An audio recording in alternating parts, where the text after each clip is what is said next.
কামাখ্যা মন্দিরের ৫টি অন্ধকার রহস্য যা শুনলে আপনার গায়ে রোম দাঁড়িয়ে যাবে। ১. রাজবংশের ওপর অভিশাপ। কোচবিহারের রাজবংশ আজও কামাখ্যা মন্দিরে প্রবেশ করতে পারে না। কথিত আছে একবার রাজা গোপনে দেবীর নাচ দেখার প্রচেষ্টা করেছিলেন।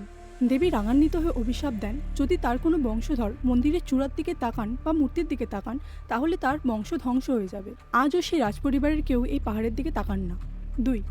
রহস্যময় গোপন সুড়ঙ্গ। মন্দিরের নিচে রহস্যময় এমন কিছু গুহা এবং সুড়ঙ্গ আছে যার শেষ আজ পর্যন্ত কেউ খুঁজে পায়নি। তান্ত্রিকদের বিশ্বাস এই সুড়ঙ্গ সরাসরি ওড়িশার ভুবনেশ্বর মন্দিরের সাথে যুক্ত। একসময় সাধুরা এই গোপন পথ দিয়ে এক রাজ্য থেকে অন্য রাজ্যে যাতায়াত করত বলে শোনা যায়। ৩.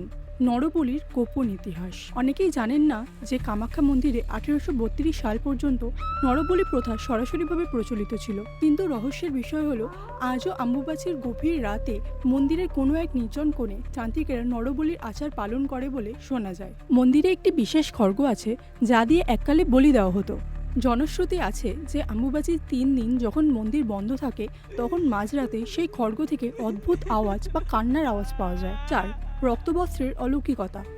অম্বুবাচীর আগে দেবীর চনিপীঠের ওপর যে ধবধবে সাদা রেশমি কাপড় রাখা হয়, ৩ দিন পর মন্দির খুললে সেটি সম্পূর্ণ রক্তবর্ণ হয়ে যায়। বিজ্ঞান বলে এটি আয়রন অক্সাইড বা খনিজ হতে পারে, কিন্তু সেই কাপড় থেকে আসা অলৌকিক সুগন্ধ আজও বিজ্ঞানীদের কাছে অমীমাংসিত রহস্য। ৫. এই মন্দিরের গভীরে লুকিয়ে আছে এমন এক পাথর যার কম্পন পৃথিবীর ধ্বংসের বার্তা দেয়।